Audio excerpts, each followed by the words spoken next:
Now, this morning on our Spotlight on Now, we're talking to the Children's Authority about tips to assist children to cope, particularly those who have witnessed violence or news about violence events and death of children. Since when the carnival season, we're also going to be sharing some tips about keeping children safe during the carnival season. And so joining me this morning is a psychologist attached to the assessment unit at the Children's Authority, Ms. Ahhalia Ramdass. Ms. Ramdass, good morning. Thank you so much for joining us on Now.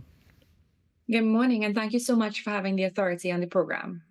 As always. I want to start off with the violence that we're seeing currently, Ms. Ramdass, because I know we would have seen what happened to little Kylie, and we're also seeing so much violence and murders and stuff taking place recently. I mean, how do children cope with this, or what sort of effects is this going to have on children? So, the first thing that we need to hold in our mind is that children do experience grief and loss and also trauma, just as adults do. However, they may experience it or express it in a different way. So, we tend to see with children, we tend to see increased clinginess, anxiety. There may be the crying spells, which is common. Adults would, cry when faced with difficult information as well. We will see sleep disturbances, difficulty concentrating. We may have a fear of abandonment if we're talking about loss of life and these things. Behavioral reactions. Depending on the age of the children, we see even some things like guilt. The younger children, if they're faced with death and loss, they may think themselves, okay, well, is it something that I've done? If at one point in time they may have wished ill on that person or wished something bad would happen to that person, they may wonder, is it something that I've done that has caused this? So they express their loss, their emotions a bit different from adults. As adults, we would cry, would scream, we would feel that intensely, and it would be something that tends to be a bit consistent over a period of time. But children, again, the much younger ones, they may come in and out of it. They may be affected today, and then it may, go out of their mind. You may notice them playing as usual, and then it kind of cycles round again or circles back. And so we just have to be mindful and pay attention when our kids are faced with these challenges, when they've heard of death, or they've heard of some sad accident or something tragic happening, that we want to just Yeah. be mindful that they may express it differently, and we just have to be observant of what's Yeah. happening with them. Now, while they're expressing these things, because I know you said it happens over a period of time, so there's no way to say, okay, this is going to last for, let's say, 6 months or a year. Is it something that you have to be paying attention to all the time to see when the effects sort of crop up when they do? Well, grief and loss and tends to, it varies from person to person, right? We can't say with any definitive marker that it's gonna last. Okay, you're gonna be grieving for 2 weeks and then you'll feel better. It varies. So it may affect someone for a week and then they're able to accept it and find ways to move on. For someone, it may be a bit longer. What we need to pay attention to is if the behaviors or if the reaction is worsening, if it's actually impacting on their ability to function and get through their daily tasks, get to school, get to work. So that's when it becomes something that we should be concerned about. If it is impacting their quality of life, their ability to function, if it's worsening, not getting better.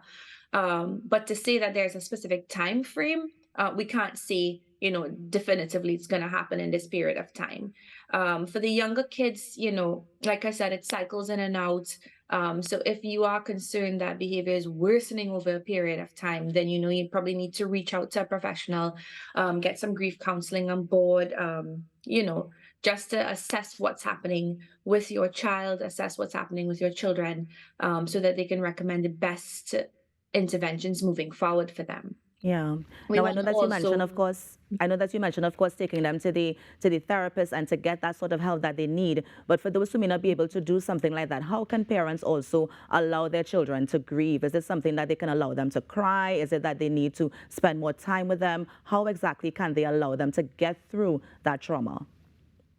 So it's important that we allow them to feel their feelings, and for parents, we need to be mindful that okay, so like for the younger children who may not understand exactly what it is when someone has died, we want to have those conversations with our children and explain, avoiding euphemisms, because the younger you are, you're not going to understand he's passed on or we've lost him.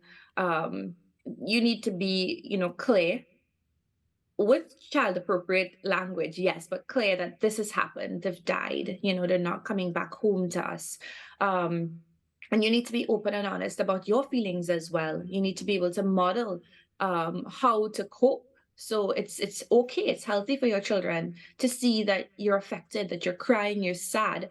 And so you want to be able to share that with your kids so they understand grieving is a normal process that we all go through, being mindful that we're not going to burden them with too much of the adult feelings or explanations, or we're not putting our care onto them, but letting them see that we are affected too, and that's okay. And this is how we can grieve. We can cry together. We can share stories about our loved one who's passed on. You can assure them that you are here for them. If a result of, if one of the symptoms that they're experiencing is that anxiety that, okay, maybe someone else I love is going to die, or maybe someone else is going to leave us, then you give them those assurances. No, I am here. You're here. You are Right. safe. We're protecting you. We're here to help you and to keep you safe. And so just giving that constant reassurance, touching base with them. Yeah. I I always like that advocate you for. I like that you mentioned the child appropriate language, because I know some people can say that they passed on, or that we're going to see them soon, or that they're waiting for us and that sort of thing. So I appreciate that you say just be clear with them and help them to understand. And this also, of course, applies to older children as well, teenagers. I mean, well, they are more older to understand exactly what's happening, but I know that Yes. sometimes they may be affected as well. So do we use that same sort of grief process? Do we allow them to cry? Do we allow them to express their feelings as we would with the younger children as well? Of course, we will give them that same space, Yeah. the same that space to express their feelings, to have those conversations with them, to be open and honest, to give them the reassurances. We want to look out for different things with the older children, though. So where younger children might be clingy, they may have nightmares, sleep disturbances. The older kids may have trouble concentrating. You may see a decline in school performance. You may actually see a bit of behavioral outbursts on their part, refusal to go to school and these things. So, of course, I always say that a lot of these symptoms tend to mirror other things happening with our children. That's why it's important for us to have those relationships, those genuine, open relationships, and to know what's happening with our children. Whether they're Yeah. younger, whether they're older, we need to be in contact with their support system and their group, their teachers, and whoever else is in their lives, so that they know if you see this happening, please reach out and let me know. We've just had a loss in the family, and call me and I will touch base with them. I'll check in with them, Yeah. or call. This is the individual that can come to the school, or reach out and just kind of get a sense of what's happening, touch base with them, give them the assurances that they need in that moment. So Yeah. it's so important to have to be in touch with your community, with your village, where your child is concerned. Now, Ms. Ramdass, let's switch gears quickly to Carnival. Can we discuss some of the dangers that children are exposed to during the Carnival season? And I mean, how does it increase? Because I know sometimes, depending on the season, we may see more of a certain type of behavior than we would during the year. So tell us what type of dangers they may be exposed to, and how can this increase during Carnival time? So the typical dangers, I guess, that children would face throughout the year, so that we would tend to, if we're taking our children out into large crowds or to the beach and activities, there's the fear or the risk that they may get separated, they may get lost. There's the risk that they may be abducted, or someone may try to do something to them. If we're going out a lot, leaving our kids at home under supervision of someone else, there's always the risk that they may be assaulted in some way. Yeah. They may be left unsupervised.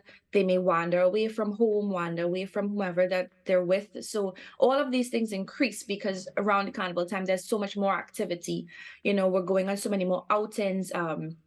We have a lot more events where there's a lot of drinking involved. So Yeah. we tend to see a bit of a spike in road accidents and these things as well. So just being mindful of the movement of our children, who they're with, where we're going, and when we're out and about, if we're at the beaches, if we're at the rivers, there's a certain level of extra care that we have to, pay attention to. where our children are concerned. Yeah. Now, you may not be able to take your children to these events all the time. So is it also being assured that whoever that you are, leaving your children or leaving them in the care of, is it also equally important as well to ensure that that person is a responsible adult, that they don't take them certain places? And also, too, what about the teenagers who are going to these carnival fetes? They may be exposed to drugs, they may be exposed to alcohol. I mean, is there a way for a parent to keep them safe, although they may not be present when the activity is taking place? Okay, so it's a lot. So I'm gonna go through it very quickly, as quickly as I can. So during this season, if we're going out and about with our children, whether they're teenagers or younger children, we have to be sure that we rehearse the plan. There's an emergency plan. In the case of separation, this is who you contact, this is what you do. You go over emergency numbers with them. For the younger children, you want to make sure that you have their names or and a contact number attached to their person somewhere that is not easily removed. Because a younger child, if they get separated, if they get lost, they panic, they get anxious, they're afraid, and they may not be able to articulate their name. They may not be able to give the information. So we want to make sure that it's on their person. We want to make sure with the older children, we have those frank, open, honest conversations about the dangers of certain activities. We want to teach them how to identify danger, identify when they are potentially at risk of something, and what to do in those circumstances. We want to go over with all our kids okay touches, not okay touches, and we want to make sure that that information is rehearsed. Sometimes we take it for granted that our kids would know, but let's not take it for granted. Let's make sure that we go over the plan, we go over the expectations, so that everybody's on the same page and we know Yeah. what we're doing in case of when selecting persons to supervise our children. During the carnival season, we're going to a lot of fetes, so it's a lot of overnight things. So you're placing your children with persons and you're expecting that they care for your children over the course of the night when eyes are not on them. So you want to Yeah. make sure that the persons that you're selecting are trusted individuals. You want to make sure that your children are comfortable with them. And so when I say this, sometimes it raises a lot of eyebrows, but we don't want to place our kids in a home or in a situation where they're uncomfortable. So Yeah. if you know, well, we've sent them to this person, this relative, this friend, and they've not had a good time, or they felt unsafe somehow, we want to pay attention to that. So we want to make sure the individual is trusted. We want to know what their track record is with our children, with children in general. We want Yeah. to go over safety protocols with them. In the event that such and such happens, this is what I expect that would be done. We want to know where our kids are going. You mentioned children going to different events as well, the older ones. We want to make sure that their location information is turned on to their phone. So if we need Right. to find them, we can find them. So it's a lot of different things that we need to be aware of. Having the important conversations with our children, rehearsing the important numbers, and rehearsing the important backup plans. Our younger children, ensuring that they have information on them that can identify them, Yeah. going over certain protocols and procedures with our older ones, ensuring that the persons that we entrust with the lives of our children, are safe, are trusted. You go over emergency plans even with your kids in those settings, Yeah. because Ms. supervision Ramdass, is so one important. more thing as well, because I know that we have to end soon, as well as the drinks, because a lot of people would have experienced somebody spiking their drink, or they're even going into cars that may not be safe. So, of course, should we also advise them, don't take drinks from strangers, don't Of get into course, cars with of course. strangers? I mean, do we have to have that extensive conversation as well, Yes, we do. especially with the older ones? We need to have those explicit conversations. Never take for granted that our children are smart enough. Yes, our children might be smart, but never take for granted. We want to have those open, honest, explicit conversations when it comes to drugs and alcohol, when it comes to um, getting into a vehicle with a stranger or going off with a stranger, when it comes to okay and not okay touches. As young as they are, as old as they are, they need to know how to identify potential dangers and how to Yeah. get themselves out of it. We need to teach our younger children how to identify security personnel. What does a police officer look like? What does a so and so look like? And if I'm in danger, you can go to that person and say, I need help. So we need to have all of these open, clear conversations. Just really quickly, if we're going to the beaches, the rivers, the pools, we want to make sure, even if we're using floating devices, we know that Yeah. children at the beaches, especially, can be taken away by tides if they're wearing floating devices. if we're going to these locations, we want to make sure that we have eyes on our kids at all times. We want to make sure that we are present with our children at all times. If we are drinking when we're out having, on the beaches and these things, we want to make sure that there's a designated person that is not partaking in alcohol, so that they are, they whoever's driving, They whoever's can supervising the oversee and kids, ensure yeah, that everything is safe. Now, Ms. we need to Ramdass, make unfortunately, sure. we're out of time, but please just remind me of the Children's Authority's numbers in case anybody wants to contact the authority. So we can contact the authority at 996. You can, that is our hotline, and you can also contact the CPU, the Child Protective Unit at the police, and information is relayed back and forth. We want to remind the public that child protection, the care and protection of our children, is everyone's business. And so, if you see something, say something, and let's make sure that we keep our children safe and they don't get lost, whether it's literally or figuratively, over this carnival period. Nice. Ms. Ramdass, always a pleasure to have you in. Thank you so much for joining us and just sharing those safety tips for Carnival and, of course, those coping tips for children who may experience violence. Thank you so much. And that was Ms. Ahhalia Ramdass, a psychologist attached to the assessment unit at the Children's Authority, just sharing some safety tips for the Carnival season. In the Now Morning Show, we're going to take a break and be right back. Stay with us.